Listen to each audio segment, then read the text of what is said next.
The 10 Shadows technique has become known as one of the strongest curse techniques in Jujutsu Kaisen, with Sukuna now boasting the true power that it holds. We learned from Gojo that in the past, the head of the Zenin clan and the head of the Gojo clan killed each other in a fight. The leader of the Gojo family was a 6 Eyes user and the leader of the Zenin family was a 10 Shadows user. But what exactly are the full 10 Shadows? We have never seen Megumi use all 10, but with Sukuna now hosting its abilities, we see the potential that the 10 Shadows technique holds. And I will be breaking down not only all of the 10 Shadows technique, but along with the domain expansion as well. So let's start off with the first of the 10 Shadows, the Divine Dogs. It is said that the Divine Dogs are the first Shikigami that are granted with the 10 Shadows technique, sort of like a starter kit. It says that the first Shikigami Divine Dogs are very convenient and possess high agility as well as excellent sensing and searching abilities. Now the true power of the Divine Dogs comes out through totality, but we'll get to that in a second. Now the Divine Dogs are split into 2 dogs, a white one and a black one. And back when Megumi, Nobara, and Yuji were trapped in a detention center, Megumi actually summons his white dog to help find an exit. But as they turn around, they see that his dog has its head cut off and it is stuck into a wall. Now this is obviously the cause of the finger bearer that ends up fighting against Yuji, and Sukuna comes out and saves the day. But this was the last time we saw the white dog from the Divine Dogs, because when one of these dogs die, they can never be summoned again. And this is the case for the other Shikigami as well. If another Shikigami is completely destroyed, it can never be summoned again. But it is said that the techniques and powers left behind by the destroyed Shikigami will be passed on to the others. Now, even though the white dog dies here, we see the true power of the Divine Dogs in Goodwill. Remember when Megumi, Inumaki, and Kamo all tried to jump Hanami 1 vs 3 and none of their attacks were working, even though they were stopping Hanami with cursed speech, and Megumi would come in trying to swing at Hanami with a sword, and Kamo would try to use blood attacks. They weren't able to actually penetrate and damage Hanami's skin. It actually took a built-up piercing blood from Kamo to even make a scratch on Hanami. None of Megumi's attacks were working at all. That is until Megumi summoned Totality. Whenever the white dog died, his power went into the black dog, and this conjunction of power is known as Totality. And we saw that once Totality came towards Hanami, it was actually able to take a chunk out of Hanami's arm. Totality was moving so fast that Hanami said, "It's fast, is it going after my injured arm first?" Totality being able to take a chunk out of Hanami's arm is a big feat, as we know that Hanami is extremely durable. Hanami was able to fight against Yuji and Todo and was able to take 5 black flashes plus a bunch of more hits without ever falling. And after none of their attacks worked in the first place and Kamo's piercing blood was only able to make a scratch, Megumi's Totality came in and took an entire chunk out of Hanami's arm.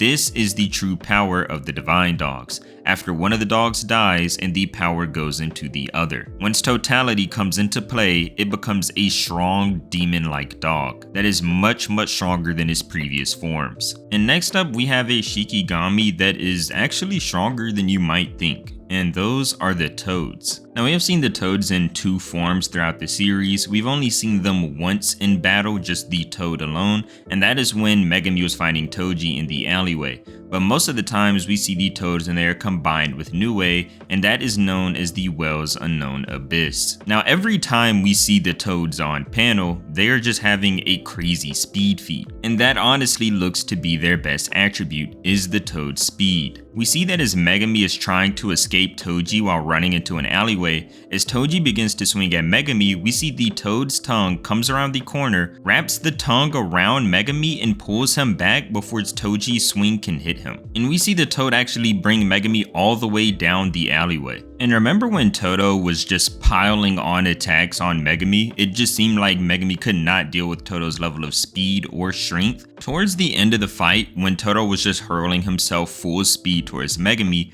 the Toads just came out and snatched Todo's ankles and stopped him midair. Now, yes, the Toads were combined with Nue at this point, and this is where I should explain what the Well's Unknown Abyss is. We know that the Well's Unknown Abyss is when Megumi combines Shikigami number 4, which is Nue, with his Shikigami number 2, which are the Toads. And I will get into detail about what Nue is, but for now, to explain what this is, we'll just go with that Nue is a bird of electricity, and Megumi can combine this bird of electricity with his toads, so now the toads have wings. Now, although we never see the toads fly with the wings, it is reasonable to assume he probably puts the wings on the toads for better movement or flight. And it honestly does seem to work, as they were able to catch Todo in midair while he was going full speed towards Megumi.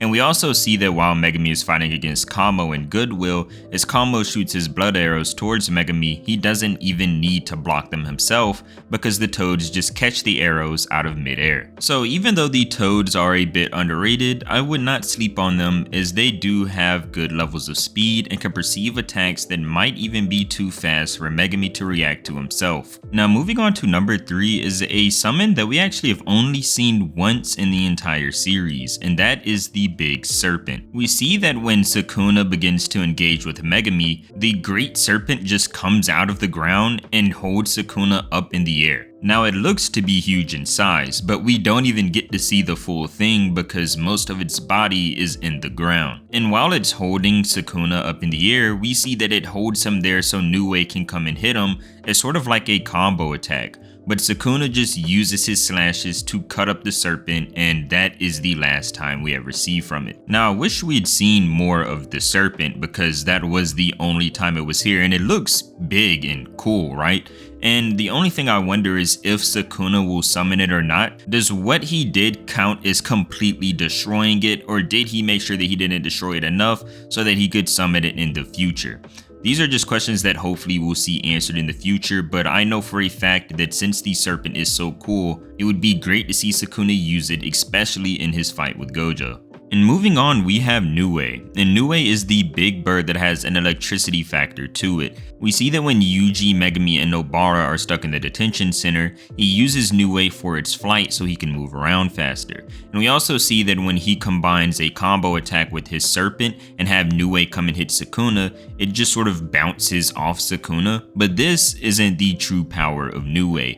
We've seen Megumi use Nue a couple times, and even though Nue is pretty big, it's not as big as we saw it was when Sukuna summoned him. Depending on the panel you look at, because Gege does draw Nue a bit differently here and there, Nue seems to vary in size between 3 to 4 times larger than Megumi, but we see when Sukuna summons Nue in chapter 213, Nue is bigger than the skyscraper that it is standing on. And not only this, but it begins to rain lightning down on all of the people below, aiming to not only hit the people but destroy the buildings in the vicinity as well. This is an ability that we just never even knew Megumi had under his belt, because although Megumi had Nue, he never had the power to use Nue to this extent. So although most of the times throughout the story we see Nue being used for fast travel, maybe even hitting somebody with its physical body, we see that Sukuna shows us that the true purpose and power of Nue is to have it roam the sky and rain down lightning. Now number 5, we have Max Elephant.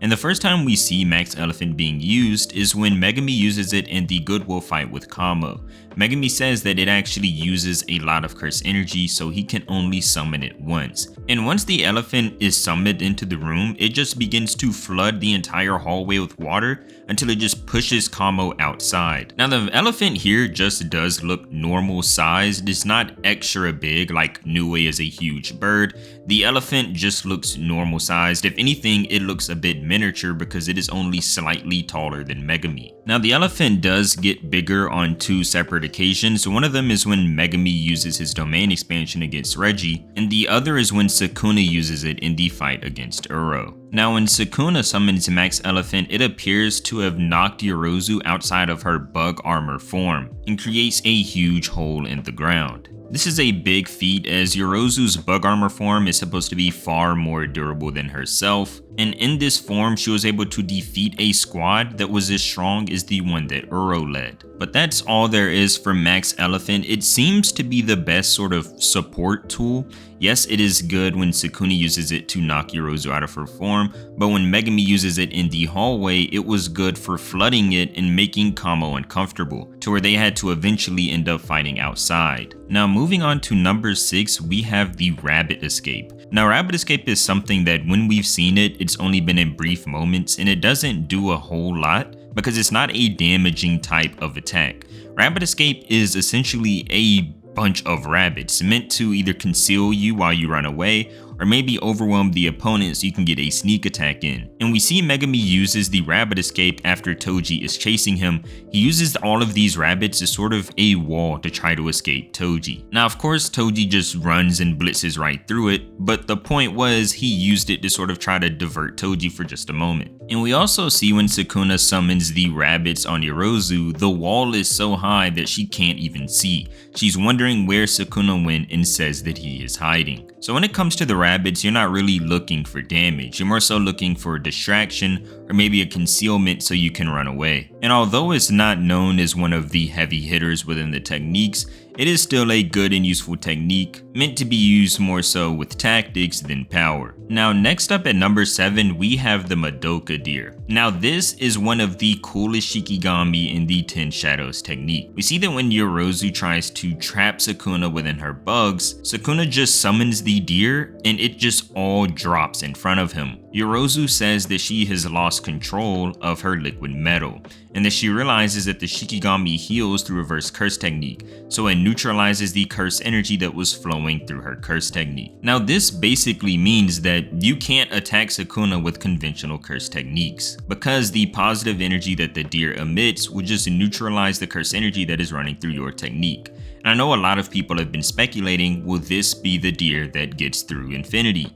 And I actually would put that on hold. It seems that if this is how the deer truly works, that it negates curse techniques in a way, then it could be used to negate infinity so Sukuna will be able to reach Gojo. And although this is the only time we see the deer in action, it is an epic performance, because Yorozu's curse technique is super powerful. We see that she is able to even use this technique to create a shield of armor that covers her entire body and is extremely durable. But the deer was able to negate this curse technique in a second. The deer looks tall, about the height of 2 Sukunas, and is able to also heal Sukuna with reverse curse technique. Now Sukuna obviously can use RCT on his own, so it's not like he needs the deer to be able to heal himself, but it is just there for support to heal him and to get rid of curse techniques in the vicinity. Now in number 8, we have the ox that Sukuna summons right after using the deer. Now upon it being summoned, it just runs into Yorozu and knocks her backwards. Now she does grab the ox by its horns and throws it away,